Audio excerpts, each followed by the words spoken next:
Y para ello tenemos a Joaquín Ocampo Suárez Valdés, que es economista o historiador de la economía, más bien, con ese matiz. Y nos va a hablar de la economía campesina y la economía asturiana con el subtítulo de Historia de una derrota anunciada del siglo XVIII al XXI. Joaquín Ocampo es doctor en Historia Económica por la Universidad Complutense, en Madrid, y tiene una tesis que se titula Campesinos y artesanos en la Asturias preindustrial, 1750-1850, que fue dirigida por Gonzalo Anes, y fue galardonada con el Premio Juan Uría de Investigación en Ciencias Sociales del Principado de Asturias. Es catedrático de Historia e Instituciones Económicas del Departamento de Economía en la Facultad de Economía y Empresa de la Universidad de Oviedo. Ha sido becario del CSIC, del Servicio de Estudios del Banco de España, de la Fundación de Investigación Económico-Social de la CECA. Ha impartido cursos de doctorado y realizado estancias en distintas universidades extranjeras. Ha participado en más de 15 proyectos de investigación financiados por empresas privadas y públicas. Vamos a abreviar porque él no quiere que se lea todo su currículum y tiene muchísimas publicaciones, entre ellas destacamos La economía asturiana al final del antiguo régimen, Las manufacturas de 1750-1850, una obra que aquí puede encajar perfectamente, como es la de Campesinos y artesanos en la Asturias preindustrial 1750-1850. Tiene obras sobre jovellanos, las obras completas en el tomo 10 de Escritos Económicos. Y muy interesante también la de Antonio Raimundo Ibáñez, Marqués de Sargadelos, Los discursos económico-políticos sobre la restauración en los montes y plantíos de España, de 1802. También es director de la colección Empresas y Empresarios Asturianos, auspiciada por la Fundación Valdesalas y editada por la editorial TREA. Joaquín, cuando quieras te dejamos con tu ponencia. Muchas gracias. Gracias al Ayuntamiento de Salas, a los organizadores y a los presentes por escuchar. Y entre una visión microeconómica, el sector lácteo, el sector cárnico, y una visión macroeconómica de la agricultura asturiana, preferí una visión macro. Una visión, ya veis, siglo XVIII a hoy, ¿no? Una visión a largo plazo. Pensando en un esquema interpretativo de la trayectoria del sector agrario asturiano, al ser tan amplio en el tiempo, indudablemente quedan muchos flecos por matizar y por rellenar. Yo prefiero, me quedo con el bosque antes que con los árboles. En este caso creo que es más didáctico. Como veis, el guión ya ofrece una perspectiva bastante pesimista, ¿no?, de la economía agraria asturiana y española en general y europea incluso, ¿no? Es decir, que a largo plazo la agricultura fue siempre considerada un sector subsidiario, ¿no? Un sector de acompañamiento al servicio del crecimiento industrial, del crecimiento urbano. En esto, aparte de los factores políticos o institucionales, tiene mucha responsabilidad también el propio mundo rural. Es decir, la capacidad del mundo industrial, de los trabajadores industriales para sindicalizarse y organizarse, para negociar, presionar, es mucho mayor que la del mundo agrario. El mundo agrario, normalmente, hasta el siglo XX, se organizó siempre al servicio del caciquismo rural, del voto de los partidos de turno, etcétera, etcétera. Bien, voy a ir un poco deprisa, ¿no? Primero, por supuesto, ¿no?, que no se suele hacer mucho en Asturias, ¿no?, el reconocimiento a todos los colegas, entre ellos Adolfo, ¿no?, que son imprescindibles para acercarse al mundo rural. Al espacio agrario, Moro Barriñada, Francisco Erice. Moro es el estudioso número uno de la desamortización española, y Erice y Moro son los grandes estudiosos del endeudamiento de las economías rurales, de la emigración, etc. Adolfo, de la antropología del mundo rural. Arango, González Vigil, Benigno Fano publicaron e investigaron muchísimas cosas sobre montes comunes, sobre los problemas agrarios. El último de la fotografía, Cándido Pañeda, es un especialista en el sector cárnico, en la ganadería asturiana. Ballina fue el primero en poner un poco en la picota el tema del despoblamiento. Francisco Rodríguez, que lo conoceréis, René Picot, bueno, pues es un abanderado del sector lácteo y un crítico con la forma en que España y Asturias entraron en la Unión Europea, ¿no? Y por último, un libro de un profesor que acaba de llegar a Oviedo, se publicó primero en Inglaterra y luego en España, y es un superventas, y se llama Fernando Collantes, y tiene 2 libros, uno, Lugares que no importan, y otro sobre el envejecimiento del mundo rural. A todos ellos, sobre ese conocimiento que ellos produjeron, pues esta charla es deudora, claro. Bien, hasta el siglo XIX la sociedad agraria tradicional. No tengo tiempo, pero la revolución industrial, imagínense, el barco de vela, casco de madera, depende del viento de la vela, casco de hierro. Carruajes, caminos de herradura, caminos carreteros, caballos, arrieros, tren. Bueno, en el mundo político, el antiguo régimen, la monarquía absoluta, la sociedad estamental, las revoluciones liberales burguesas, la sociedad liberal, la constitución, la división de poderes y la desaparición de los estamentos, no de los ricos y los pobres, de los estamentos, la nobleza, que no pagaba impuestos, en fin, Eso es, hasta ese momento, la sociedad agraria tradicional la describe perfectamente Jovellanos, cuando le escribe una carta a un amigo, que no puedo entrar en detalles, le dice, ¿habrá usted oído hablar de que los campesinos asturianos, les dejé papeles por si no se le ven, son muy laboriosos, de que Asturias es muy rica, pero eso es una opinión parcial si no se tiene en cuenta el meollo económico, lo que él dice, voy a hablarle de la agricultura bajo sus relaciones políticas, es decir, desde el punto de vista de la propiedad de la tierra. Y entonces dice, los mayorazgos, es decir, la nobleza, los hacendados rurales, los hidalgos y la Iglesia son prácticamente los únicos propietarios de Asturias. Bien, estos son 2 muestras, una de Avilés, de 1771, fíjense que se lee fatal, el 12% de los propietarios, el 12% de los propietarios poseen el 88% de las tierras. La otra muestra es de Gijón, de 1810, y el 3, y si le suman el 14, el 17% de los propietarios poseen el 71% ya no de la tierra, sino de las rentas agrarias, es decir, de las tierras, de los hórreos, de los molinos, de los martinetes, etcétera, etcétera. Ese era el mundo de la sociedad agraria preindustrial. Era un mundo profundamente desigual. ¿Cuál es la primera derrota de la sociedad rural? La primera derrota es doctrinal, teórica. Los economistas, la economía surge como ciencia en el siglo XVIII. Habréis oído hablar de Adam Smith. Malthus fue el primer teórico del mundo agrario. Entonces, Malthus decía que había 2 grandes variables, población y recursos, tierra, ¿no? Población y tierra. Cada vez que se rompía ese equilibrio, es decir, en un ciclo demográfico en el que crecía la población, tocaban a menos por cabeza de tierra, y entonces automáticamente se ponía en marcha un mecanismo, ¿no?, de cercar el bosque, roturar el bosque para ganar tierras de cultivo. En la medida en que se eliminaban pastos para ganar pan y cereales, disminuía el estiércol, disminuía el ganado vacuno, disminuían los rendimientos. En un plazo de 15 o 20 años se producía una crisis de alimentos, de subsistencias, empeoraban las cosechas, la gente moría de hambre, bajaba la población, aumentaba la tierra per cápita y volvía a reanudarse el ciclo. Eran crisis agrarias recurrentes. Algunos supongo que habréis oído hablar de ellas, son el equivalente de las crisis industriales en el 19 y de las crisis financieras en el 20. En aquella sociedad agraria las crisis eran agrarias. Bien, ¿qué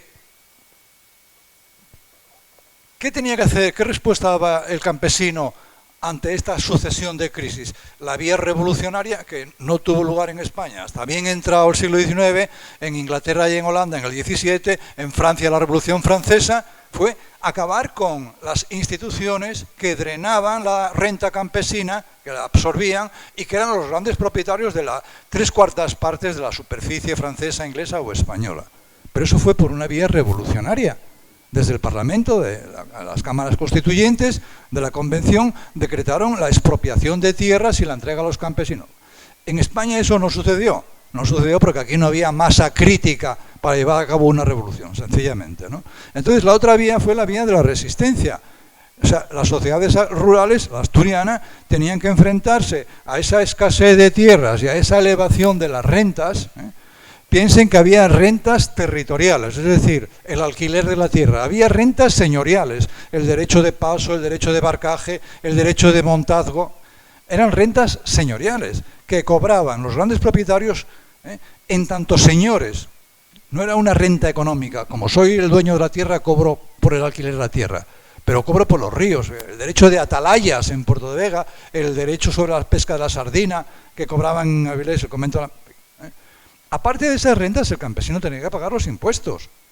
Y aparte de los impuestos, tenía que pagar el diezmo a la iglesia, la 10ª parte de la cosecha. Por eso hay catedrales, ¿no? Porque eso es el diezmo convertido en arte, ¿no? Y tenían impuestos estatales, municipales, autonómicos, en aquella época la Junta General del Principado, etc. La media europea es de que cada 100 unidades de cosecha el campesino retenía 47, 53 iban a los grandes propietarios. Y de ese 43%, aproximadamente el 40% se empleaba en reponer la economía rural, en comer, en alimentar el ganado, en fin, todo esto, ¿no? El campesino, la única solución que tenía, eliminada la vía revolucionaria, es la vía reformista. Romper el equilibrio entre tierra de cultivo, tierra de bosque y tierra de pasto, eliminar pastos para ganar cereales. Pero eso a largo plazo es como la sobrepesca en el mar, ¿no? A largo plazo agotas los recursos. La otra alternativa compatible eran las actividades de auxilio.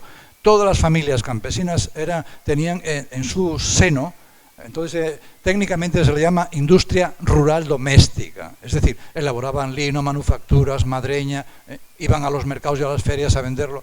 Había también una pluriactividad estacional. Muchas familias campesinas en toda Asturias, sobre todo en concejos de montaña, se empleaban en la arriería. Había migraciones estacionales, tejeros de Llanes, los caldereros de Avilés. Eran formas de completar los recursos exiguos del mundo rural. La otra vía era la inmigración definitiva y, por último, la vía económica.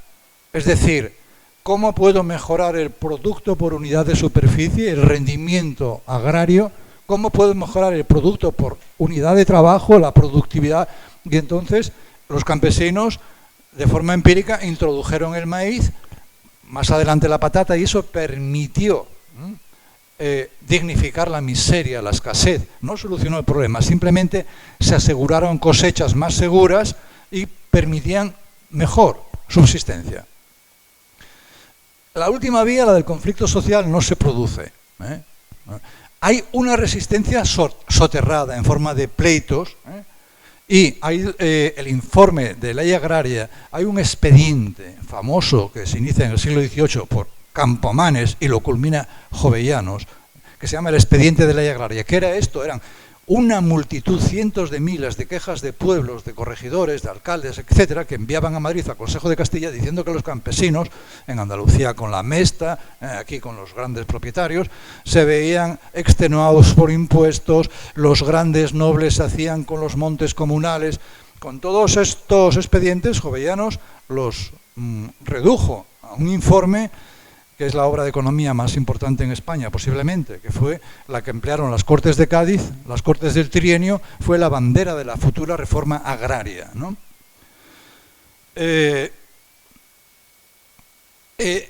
La segunda gran derrota, la reforma agraria liberal. ¿Cuáles son los antecedentes de esa reforma? Los más lejanos, lo que está ocurriendo en Inglaterra, en Francia, la Revolución Francesa, ¿no? Los campesinos se hacen con las tierras del clero y de la nobleza.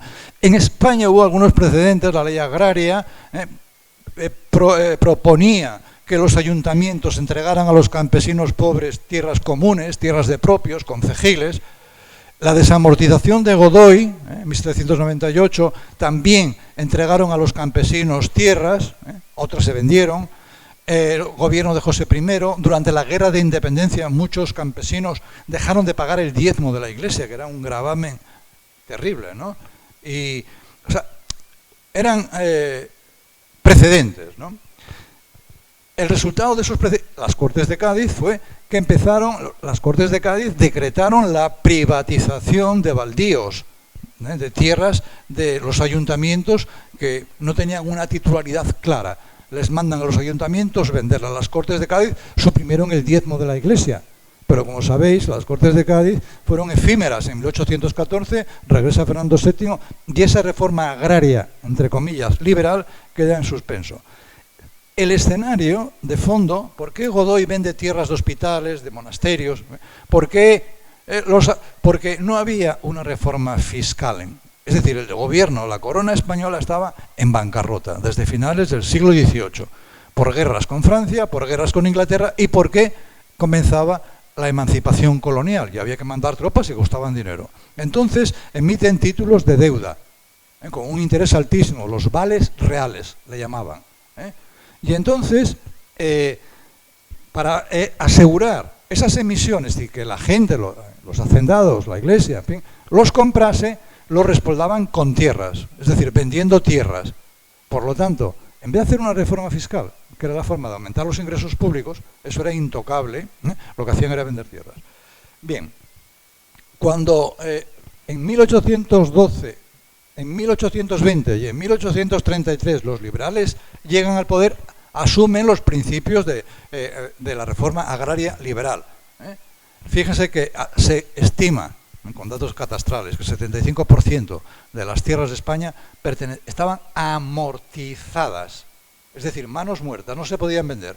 Una parte importante pertenecían a la Iglesia, la amortización eclesiástica, monasterios, cabildos, el Cister, los benedictinos, la Catedral de Oviedo, monasterios, había algunos que eran auténticos Inditex.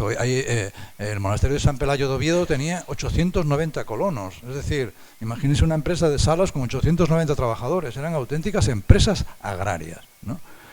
Estaba la amortización no eclesiástica, civil.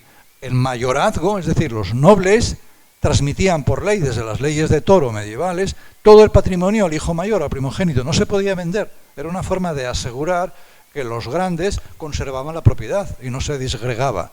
Había una amortización municipal, había bienes que pertenecían a los ayuntamientos, tierras de labor y montes, se llama tierras concejiles o tierras de propios. Y por último había tierras comunes que pertenecían históricamente a los pueblos, los montes de mano común, los montes comunales. Bien, ¿cuál era la tesis liberal? Que estas propiedades, ese tipo de propiedad, era ineficiente. La tierra estaba subexplotada. Como la tierra no entraba en el mercado porque no se podía vender, solo se podía arrendar, subían los arriendos, había pobreza, había que romper con esa situación. Entonces, la solución era desamortizarlas. El problema era cómo. Bien, no entro, para no alargarme, en las fases. Ocuparon todo el siglo XIX, la del trienio liberal, la de Mendizábal, que fue sobre todo eclesiástica, y la última, que fue terrible, fue la de Pascual Madoz. Durante ese proceso, indudablemente, hubo un gran debate en España, no podía ser menos, ¿no? Las tesis liberales eran: hay que vender las tierras del clero, hay que sacar al mercado las tierras de la nobleza, la van a comprar, como decía Adam Smith, gente interesada en obtener rentabilidad, va a aumentar la producción, van a mejorar los rendimientos, va a crecer la economía española, que era una economía agraria, vamos a exportar. Esa era la idea, un capitalismo agrario. España tenía ventajas, era un país de clima mediterráneo, y dice, no podemos tener industria porque somos un país agrario, nuestra ventaja competitiva está en la agricultura. Mentira, ¿no? Había núcleos industriales en el País Vasco, en Coruña, en Sevilla, en Málaga, en Asturias. Los intereses ocultos de los compradores en favorecer una vía agraria de la que ellos iban a ser protagonistas, no como empresarios, como rentistas.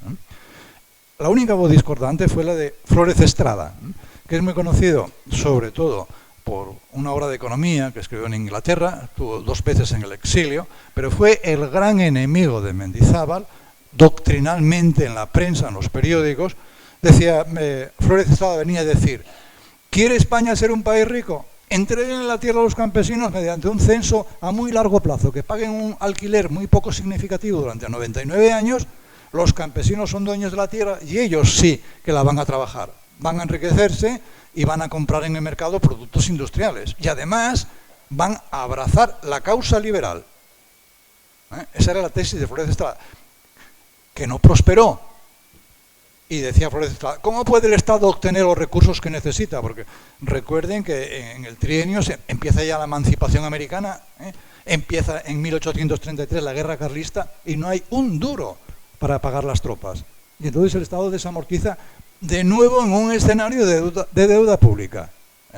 Madoz en 1855 desamortiza en un escenario de deuda pública, porque el Estado español, para implantar el ferrocarril en España, concede unas grandes subvenciones a las empresas ferroviarias que se instalan aquí, a las compañías extranjeras, y lo hace con los bienes desamortizados. Flores Estrada decía, es muy sencillo, hagamos una reforma fiscal, que paguen el clero y la nobleza impuestos, que sea una reforma progresiva, no regresiva, no sobre el consumo, que paga lo mismo un rico que un pobre por un litro de leche, sino sobre las fuentes de riqueza. Pero con las cortes que había, con el sistema político censitario, sufragista, no había forma de hacer una reforma fiscal. Bueno, a largo plazo, ¿cuáles son los resultados de la desamortización? Que cientos de millones, de miles de millones de reales que se podían haber invertido en las fábricas, en la industria, se fueron a las tierras. Segundo, esto es muy importante, fue muy importante a largo plazo, que los campesinos le dieron la espalda a la causa liberal y abrazaron la causa carlista. Todavía en las Cortes, ahí, todo esto está en las redes, muy bonito, ¿no? Puedes abrir el boletín, la serie histórica, diario de secciones, y había diputados que decían, pero ¿cómo los campesinos, a nosotros que los estamos liberando del yugo, de la opresión, cómo pueden dar la espalda a la causa liberal? Porque para ellos no había cambiado nada, simplemente habían cambiado los propietarios, ahora no eran los curas ni los nobles, eran los señoritos de las ciudades, antiguos nobles, antiguos propietarios, que revisaron los arriendos, desapareció el foro, el arrendamiento, me pagas en metálico, ya no me pagas en especie, el campesino tiene que ir al mercado, van todos al mercado, caen los precios, desastre, ¿no? Pero en 1854 hubo en Asturias una nueva crisis de subsistencias y entonces el marqués de Camposagrado escribe el Manifiesto del Hambre, es decir, que la desamortización no había eliminado el hambre. Y la evidencia empírica pues son las cifras de emigración, la masiva salida de campesinos, tanto emigración interior como ultramarina. Moro y Erice, Moro sobre todo, el gran estudio, calculó, es un trabajo que le llevó toda una vida, ¿no?, de archivo, el monto económico de lo que supuso la desamortización de Mendizábal. Se vendieron bienes, tierras, por 62 millones, de las compras solo un 6% de los miles de compras la hicieron campesinos. ¿El resto quién la hizo? Señoritos, nobles, notarios, médicos, antiguos ya grandes propietarios que compraban la tierra no como una inversión, no con criterios de gestión empresarial. Voy a introducir esta especie de ganado, no, con el fin de cobrar rentas, de vivir en el rentismo, ¿no? Lo mismo ocurrió con la de Madoz. La de Madoz en Asturias tuvo la singularidad de que sin otras partes de España, el bosque, los montes fueron los grandes sacrificados de esta desamortización, porque en esa época se construía el ferrocarril y las traviesas devoraban bosques, en esa época la intibación en las minas devoraba bosques. En Asturias, en cambio, gracias al interés de los propietarios de la cabaña ganadera en mantener los pastos, los propietarios que arrendaban en la parcería, la comuña, ¿no?, a los campesinos, no, los bosques no compramos porque son nuestro recurso, ¿no? A partir de 1850, ya en pleno proceso desamortizador, la agricultura asturiana empieza a cambiar un poco el chip. Los cambios se producen como hoy. Si demandan inglés, la gente estudia inglés. Si demandan informática, bueno, pues parecido, los mecanismos de la economía son los mismos, ¿no? Entonces, por el lado de la demanda aparecen tres novedades. Una, que Asturias comienza a industrializarse levemente, las cuencas hulleras, etcétera, etcétera. Y esa industrialización va a demandar brazos y va a demandar alimentos. Cambian las pautas de demanda. Segundo factor muy importante, a lo largo de la segunda mitad del siglo XIX se integra el mercado nacional. Se integra físicamente, es decir, por vía marítima el cabotaje empieza a unir todo el mercado español y por vía terrestre un poco más tarde el ferrocarril hace lo mismo. Es decir, se destruyen esas barreras naturales, en este caso los picos de Europa, que impedían que los productos catalanes, castellanos, compitiesen con los asturianos, porque el coste del transporte por tierra, arrieros, era altísimo. En la medida en que se destruye esa barrera natural que era la distancia y se integra el mercado, empiezan a llegar harinas, cereales, aceite, vino castellano, y claro, se hace notar en los precios inmediatamente. Y el tercer factor es la integración del mercado mundial. ¿Qué tiene que ver esto con Asturias? Pues tiene que ver lo siguiente: a partir de 1880, la otra gran barrera que nos separaba de América, que era el Atlántico, también se destruye. Aparece el barco de vapor con casco de hierro, aparece la electricidad, aparece el buque frigorífico y empiezan a llegar, imagínense a qué precios, cereales canadienses, lanas australianas, cereales americanos, carne argentina, nueva caída de los precios. En España se produce una hecatombe de caída de precios, que fue lo que se hizo un informe, la crisis agrícola y pecuaria, una investigación. En ese contexto de caída de precios, España jugó una opción. La restauración, a cambio de comprar el voto rural en toda España de los caciques, introdujo un arancel proteccionista, es decir, preservó el mercado agrario español de la competencia exterior. No tengo tiempo, pero esto es muy importante también, ¿no? Porque el mundo rural se felicitó, claro. Pero claro, el pan español para un obrero barcelonés o un obrero vasco era más caro. O sea que en economía no hay almuerzo gratis. Si uno gana, otro pierde, ¿no? Entonces, el caso es que la restauración, con una sobrerepresentación política del mundo rural, en Asturias también, caciques muy conocidos, apostó por el proteccionismo. Desde la oferta, ¿qué ocurre? Pues la mayor parte del mundo rural no responde, sigue con el policultivo tradicional de subsistencia, aparte de la emigración, los recursos que pueden captar los emigrantes. Y también empieza a aparecer el obrero mixto, cuida las vacas y también trabaja en la fábrica. Otra parte de la agricultura, los mayores propietarios comienzan a reorientar la agricultura de subsistencia hacia la agricultura comercial. ¿Y qué se especializan? En cultivos de alta demanda, leche y carne para las ciudades. Además tienen la ventaja de que la ganadería no requiere tantos brazos como las labores del campo y por lo tanto, además, la entrada de cereales y de productos extranjeros abarata los piensos, por lo tanto, en términos relativos, la leche es más cara que los piensos. Es decir, que fue una opción racional. En Asturias también hubo un gran debate, ¿no? Porque cuando los campesinos, grandes propietarios, empiezan a abandonar los cultivos y a dedicar a las forrajeras, pues muchos asturianos, Gijón, en fin, ¿no? ¿Esto qué es? ¿Cómo vamos a abandonar los cereales? Hay que mantener los cultivos por si hay crisis, ¿no? Y los agrónomos, González Llana y otros, dicen, no os preocupéis, que hay cereales de Castilla, va a abrirse pajar y van a llegar muy baratos, sí a la especialización ganadera. Hubo un debate que es muy interesante también, pero pues son debates similares a los que tenemos hoy en día. Eólicos sí, eólicos no. Minas de oro sí o minas de oro no. Pues en aquella época era mejor un policultivo de resistencia con una agricultura diversificada o apostar todo a un monocultivo ganadero. Bien, a la altura de 1900 los equilibrios se mantenían. Asturias tenía un 70% de población activa rural y fijaos, si sumáis las cifras anteriores de migración a estas cifras de 1901 a 1930, la diáspora asturiana fue espectacular. Es decir, la agricultura era incapaz de absorber brazos, ¿no? En términos de propiedad, estos datos son de Erice, el 25% en los años 20 de las tierras de cultivo asturianas pertenecían a 100 grandes familias propietarias y el 35% a 4.000 terratenientes menores, grandes propietarios pero menores. Es decir, que subsistían los viejos problemas y la única salida seguía siendo la emigración.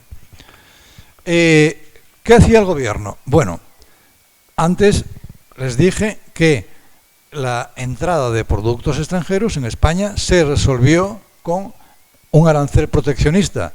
Primero el de Cánovas en 1891, en el directorio con el arancel Cambó, un ministro catalán. Y más o menos el trato era el siguiente, ¿no? Ustedes, el sector agrario, van a ser un sector de acompañamiento. ¿Qué quiere decir esto? Van a producir alimentos baratos y así mantenemos en la industria salarios baratos. Van a ahorrar y esos ahorros van a ir al banco y van a financiar las inversiones industriales. Van a consumir productos industriales. En vez de hacer sus calcetines, los van a comprar de las fábricas textiles catalanas. Es decir, la agricultura entraba en el círculo del crecimiento económico como un sector subsidiario. Era el precio que tenía que pagar por la protección. ¿No quieren ustedes esto? Pues entonces, fuera aranceles, que entre la leche, el trigo extranjero. ¿No? Fue lo que hicieron otros países, claro. Como sabéis, al final del directorio, la Segunda República, afectó más a las zonas del latifundio, inició una reforma agraria liberal social, de reparto y redistribución de la tierra. Fue un experimento muy complejo, muy sangriento, que provocó el alzamiento. La base fundamental fue la ocupación de tierras en Andalucía, ¿no? por la CNT y por la FAI. En fin. Franco inicia la autarquía una contrarreforma agraria, es decir, reintegra la tierra a los antiguos propietarios y además sustituye la reforma agraria social por una reforma técnica, colonizaciones, embalses, repoblaciones forestales, etcétera. Todo para el pueblo, pero sin el pueblo, ¿no? Y un rígido intervencionismo agrario, fija precios, etcétera. Época de la autarquía, del mercado negro, de las cartillas de racionamiento. De nuevo la agricultura tuvo que pagar fijación de precios para asegurar salarios baratos, porque bueno, el problema social era muy grave, ¿no? ¿Cuándo empieza la modernización del campo? Bueno, en 1950 hay cambios de gobierno, la economía española está en bancarrota, no hay una sola divisa para comprar en el exterior y además había un bloqueo comercial, ¿no? Por los aliados como consecuencia del apoyo de Franco a Hitler, Wolframio, como consecuencia de...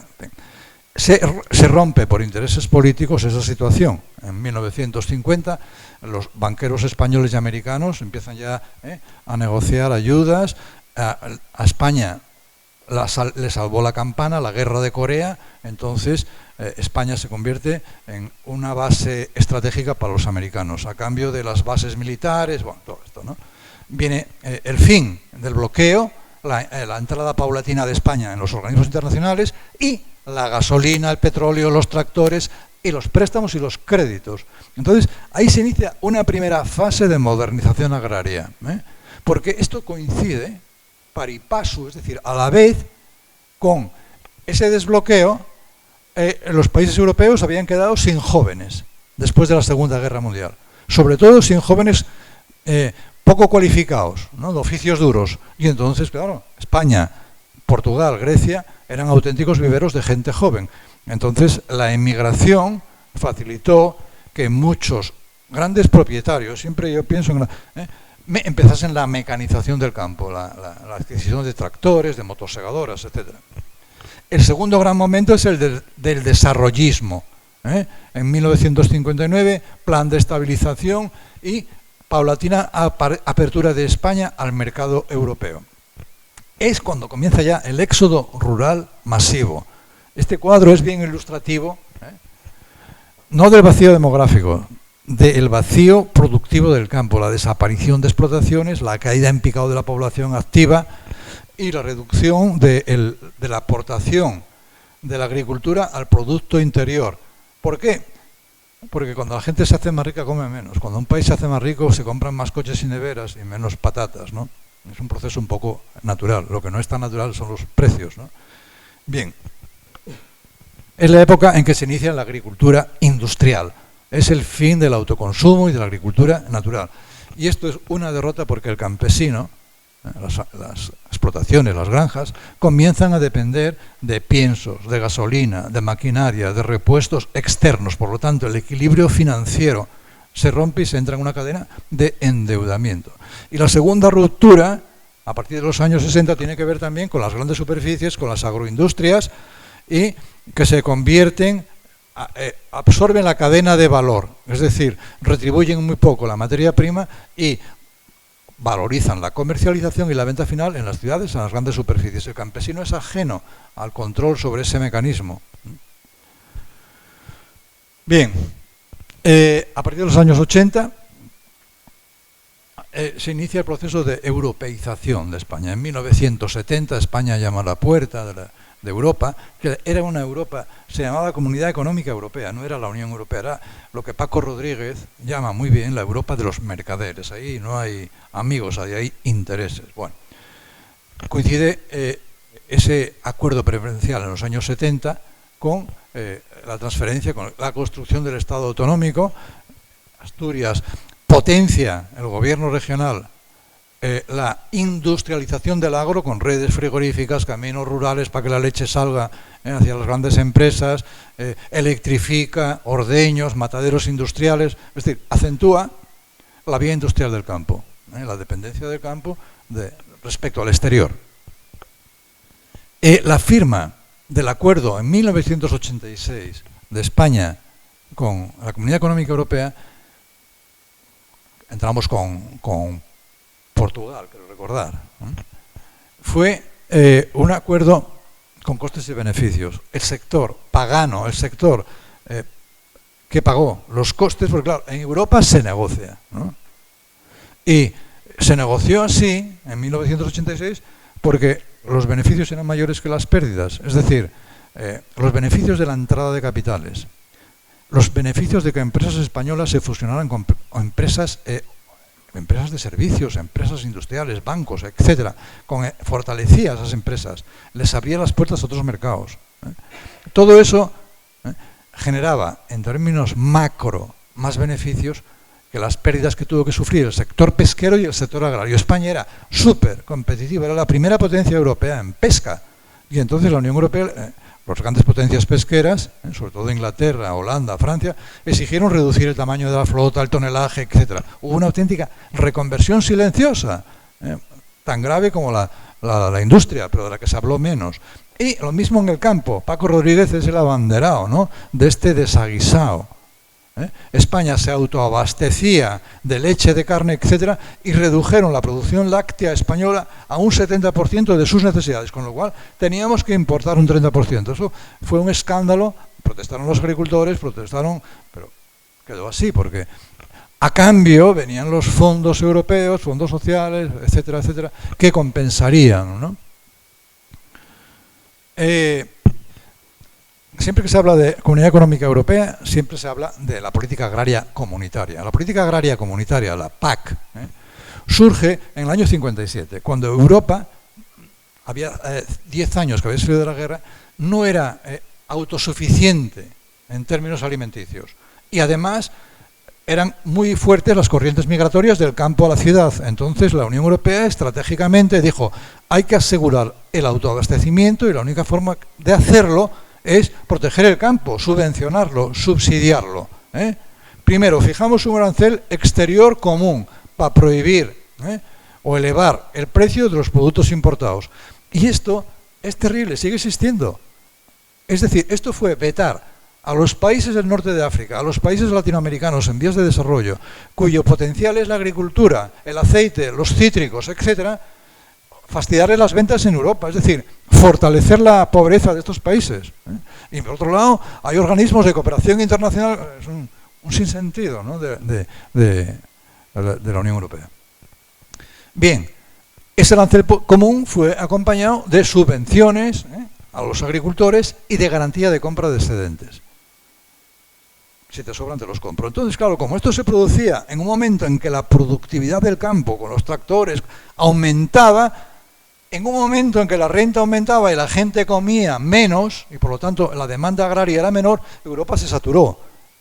No sé qué comisario europeo habló de ríos de leche, montañas de mantequilla, que se regalaba a los países pobres, etcétera, etcétera. Ese era un problema de la política agraria. Otro problema es que de cada 100 pesetas o euros del presupuesto comunitario, 70 se dedicaban a la política agraria. Entonces había muchos países que protestaban. Oye, ¿por qué no proteges otros sectores? Y millones de consumidores que a través del voto protestaban. Estoy comprando en Europa la leche más cara, ¿por qué no compro leche marroquí o cereales de Israel? Es decir, que proteges a los agricultores, yo pongo el dinero para el presupuesto comunitario y encima me sale más caro todo. Entonces, fue objeto de críticas muy severas. Otro problema que tenía la PAC es el sesgo productivista. Como te garantizo las compras, no hay incentivos. La gente produce más, amplía las explotaciones, es decir, satura el mercado más. Y el otro sesgo era el sesgo social. Las ayudas de la PAC, el 80% de las ayudas van al 20% de las explotaciones. Fue muy famoso en España porque la principal familia, explotación, empresa agraria receptora de ayudas de la PAC era la de la duquesa de Alba, que tenía 5.000 hectáreas en explotación. Entonces esto fue muy sonado. Entonces, ¿qué pasa con la PAC, no?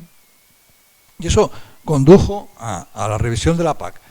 Abreviando mucho, en vez de intervenir en los mercados garantizando precios, cuotas, voy a intervenir de otra forma, subsidiando a los agricultores bajo unas cláusulas de condicionalidad que me garanticen, que reduzcan las superficies, que haya un relevo generacional, que se vele por el cambio climático, por el cuidado de los bosques, por los recursos hídricos y, sobre todo, introduciendo desarrollos donde más que lo agrario sea lo rural, porque no todo lo agrario es rural. Hay empresas forestales, hay trabajadores urbanos, agroindustrias que no tienen nada que ver con...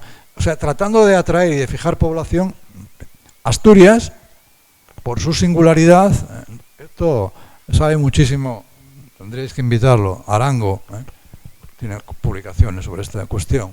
Asturias era una región privilegiada porque la mayor parte de la superficie agraria asturiana era de alta montaña, zonas de agricultura de montaña, que eran las más estimuladas por la Unión Europea, por la política agraria. Bien, a modo de resumen, ¿no? Lo tenéis aquí los cuadros. Después de esos años de reforma agraria liberal fallida, de industrialización, ¿no? Tractores, gasolina, piensos, antes transgénicos. ¿Qué resultados hay? Bueno, pues el último informe del Banco de España de 2020, salieron las nuevas, esto es una fotografía de la Nueva España, dice que hay 31 concejos asturianos en riesgo muy alto de despoblación. Lo mide con dos parámetros, concejos que entre 2001 y 2018 perdieron población, es decir, tuvieron más muertes que nacimientos, o más emigrantes que inmigrantes. Y dos, concejos con menos de 12 habitantes por kilómetro cuadrado.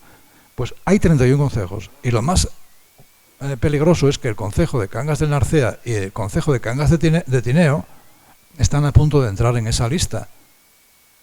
Y estos fenómenos son de difícil reversibilidad, ¿no? O sea,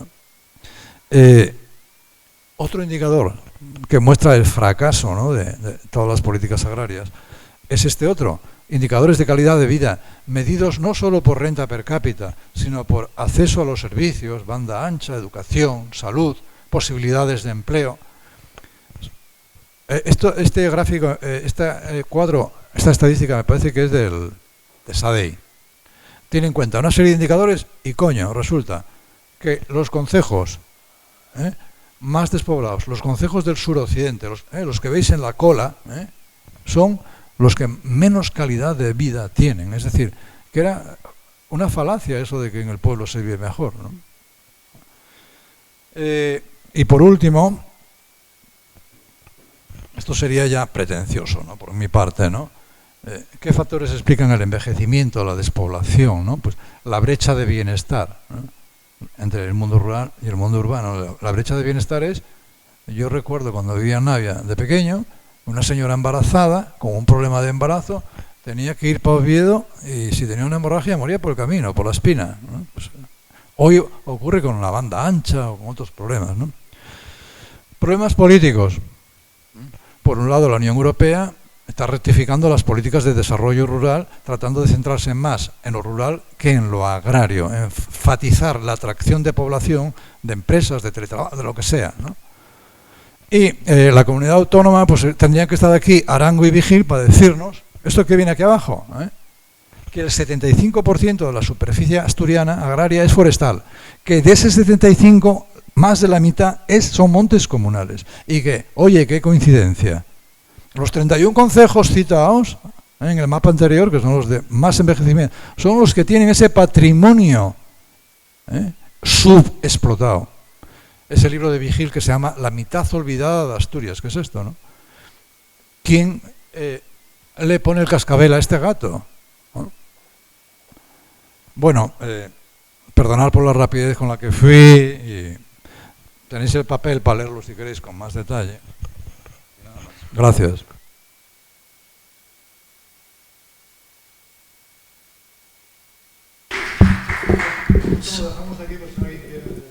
Muchas gracias, Joaquín. Sí,